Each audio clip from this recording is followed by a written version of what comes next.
Evening folks, we're going to have a do tonight at the Tawny Owls. We're going to spend a couple of hours up here, and I've also got something to show you. I've had it for a while this, so I've been meaning to do the review. It's given me a good chance to get it used, and I must admit I've given it a bit of hammer, to be honest.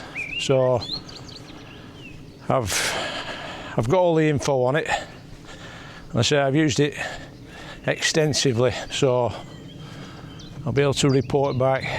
So we're having a wander up here. A beautiful night. It's a cracker. I'm gonna have to pull all these out soon. All these blackthorn have started spreading like I don't know what. So yeah, that's a job for another day, but we'll get a bit of photography done tonight. So hopefully they'll play ball, but I've just been changing the setup round a bit, so we'll have a look at that while the weather's nice. So I put a few teasels in there. There's the hide. It's all unbelievably overgrown at the moment, but it's good because it's all, you know, it all looks natural. Moved a few perches round. Added a few of these ones. I've actually moved the platform that where I try and get the buzzards to come down. So originally that was here where that big V perch is, but I've moved it up there. I think they're a bit more inclined to come down when they're a little bit further away. So that's one for the future. I've not put it out for them for a good while, to be honest. So with it being breeding season and what have you, so that's one for autumn and what have you. So anyway, I've made this. So I've made I always wanted to construct like an old fence, if you will. Anyway, some friends of ours that live in the nearest village, they've got a farm, and they've quite a few stable blocks that they're taking down, and I'm a bit of a skip rat, mate, to be honest. So if ever I see any old bits of wood, people think I'm a bit crackers, to be honest. And I'm always collecting bits of wood, but that's all stuff that was fallen down out of the barns, and I made that fence out of it. And I think that's the look that I wanted. You know, I wanted the grass growing up it and make it look like it's been there, you know, for a long time. So hopefully we'll try and get the owls onto there. We've got a new perch here, a nice piece of hawthorn. I think we might concentrate on that tonight. So we need to do we probably need to do a bit of thinning out, really. I'm not going to go mad and bring the strimmer up because I don't want it to look cut, so I'll just hand strip it out. Like the wall has completely vanished. That's completely overgrown. But it's that time of year, isn't it, where everything's going mad. So I've been coming down with the mower, you can see there, and mowing the path all the way around. But yeah, it's looking good. So what we'll do, we'll get in the hide. Not quite ready yet, I've got to set all my lights up and all that kind of stuff. We'll go in the hide and we'll have a little chat about this, and then what we'll do later on, when it goes dark, we'll show you how well it works, because I'm pretty impressed with it, to be honest. At this price point, you know, just over 400 quid, and you can pay a fortune for thermal monoculars. They seem to be all the rage at the moment, and they are a very, very useful tool for finding wildlife and subjects. So I've been pretty impressed with it. So we'll get in the hide now and have a chat about this. Right, there we go. That's the thermal. So it's a Topdon TS004 thermal monocular.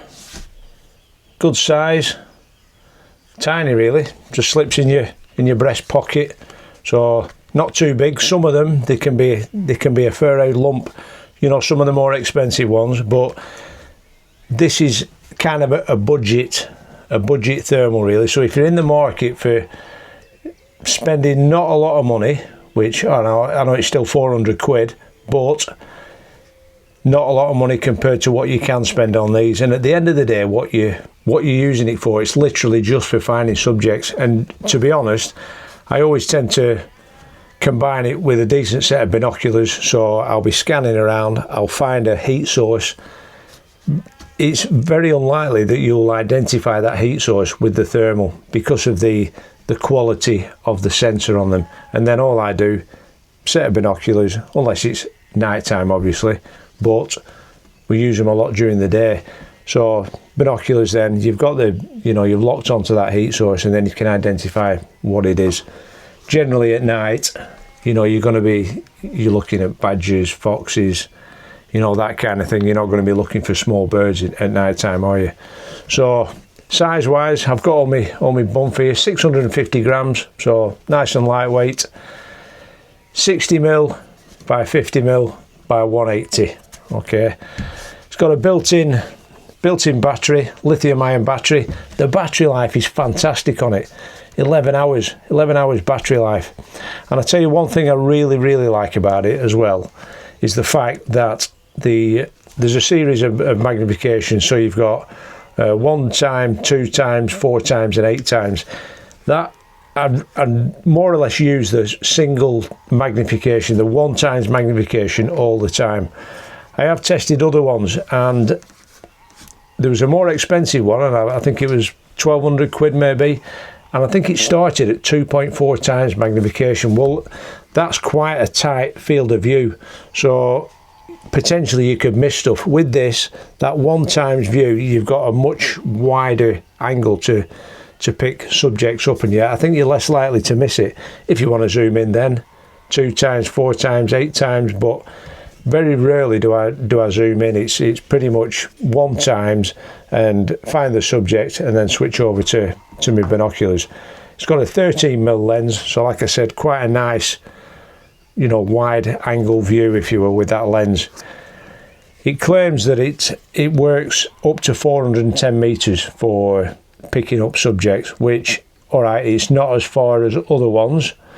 Some of them, they'll work well over 1 kilometre, but 410 metres, it's still a fair old distance away. So, and I've been happy with it. I've been more than happy with it. 32 gig internal storage. What it does have as well, there's an app. So I'll turn this on now. So that's it, switched on. And then you download the app on your phone, the Topdon infrared app, and then it connects. It asks you, there it starts. You see there it's scanning, looking for the thermal. There it's found it straight away. Asks you whether you want to connect to it. Connect there. And there we go. So then you can alter the brightness, the zoom levels. That is then your controller, if you will. And you've also, there we go, you can slide that across, and then that screen is what you can view. So I've got that out of the hide at the moment, and I'm looking around, and then all that information is on the mobile. So you've got a much bigger screen to view, and it's really handy as well. When I've been working in the hide at nights, and I've been trying to photograph the owls, and I've been looking whether they're sat in the trees, and rather than kind of sticking my head out the hatch, I can just put that through the hole. I'm looking at my phone, and I've got a fantastic view, and I'm just moving the thermal round outside of the hatch. So you can control all the information that you've recorded on it. So it records video and it records stills as well. So again, you can go onto your phone and then download all that stuff either onto your phone or download it onto your computer. So yeah, excellent piece of kit. I've been well impressed with it.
let's see what happens. What I really would like, I'd like a picture of one on there, just on that post. I think it's a really, I don't know, it's just a nice detail on it with the grass and the bit of rope. So who knows, we'll give it a go. We'll what time are we on now? 10:05, so it's going to be another half hour at least looking at it. We'll get in this side, get this thermal ready, and we'll see if we can get some pictures of these tawnies for you. Thermal at the ready, pretty much set up. I'll leave the light on for now while I'm gas bagging. So we're using the 180 to 600. Obviously it doesn't matter about the light gathering capability because it's going to be pitch black, and we're relying on the flashes and the continuous lighting.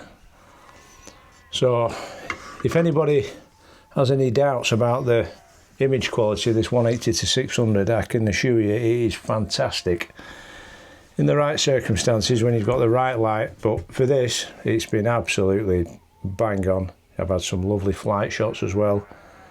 You know, it's been I'm really impressed with it. It's a lovely lens, really versatile, relatively lightweight compared to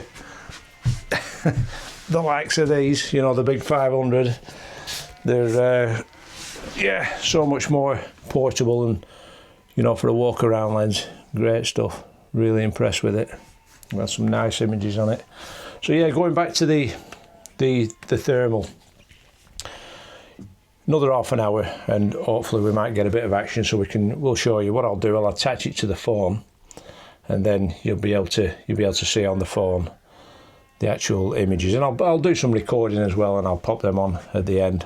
Hopefully, that's if they show up. They might never show up, but who knows? So yeah, you've just got to remember the price point of these. You can pay a hell of a lot of money for them, you know, some serious coin, but you've got to think, what are you actually doing with it? And yeah, £1,000, 1,200 quid. It's a serious chunk of money, and I'd probably think twice about spending that kind of money on a thermal when you can get something like this for a third of the price. And you know, I found kingfishers with it. A lot of the nesting birds this year, I was using it to find the smaller stuff, and it coped really well. Yeah, you get what you pay for. All right, so don't take this as a review where I'm saying, yeah, go out and buy this. You need to look at it, maybe get hands on with it, but for the money, it is a really capable little piece of kit, and I'm pretty impressed with it. You'll see some of the image quality. Yeah, it's not got the range of the more expensive ones, but for 400 quid, you're not going to, are you? You're not going to get that. But you've got, you know, it's IP67 rated. It's really, you know, nicely made, simple. Like I said, that wide angle 13mm lens gives you that nice wide field of view, which is better than some of the more expensive ones. You don't have to focus it either, so it's a fixed focus. You've got a diopter there on the side, so that's to focus it for your eye. A couple of things which I don't know whether the pros or cons really, to be honest. So the eye cup, it's like a silicone eye cup, that comes off. You can take that off. But if you get any debris inside it, it's dead easy to clean. You can just wipe off that lens on the front and bob it back on. A couple of times I've had it in my pocket, and I've managed to catch it and it has come off. So I would suggest, if you did end up getting one, just put a piece of insulation tape around there just so you don't lose it. You don't want to lose it. In the box you get a charging lead and a little strap. Not bothered with the strap. I just stick it in my pocket. And you've got a nice little cap on the front to protect it. So yeah, all in all, I'm pretty impressed with it. I am. For the money, you can't go wrong. And it's got a little tripod mounting plate on the bottom if you ever wanted to mount it on a tripod. There's a few different modes on it. So you've got white hot, black hot, fusion, and a bird watching mode, which, again, every situation is different. So sometimes if you're on the fusion one, like today, it's been a really hot day today, and a lot of the trees, they retain the heat. So it's a case of flicking through those different modes to find out which one is better for you on that particular day. You know, on a cold day it looks completely different, so but you've got the option. But yeah, Topdon TS 004, nice little budget scope. Yeah, pretty impressed with it. So we'll hopefully get some Tawny Owls on it in a bit, and hopefully we might get a few decent pictures, so stick around.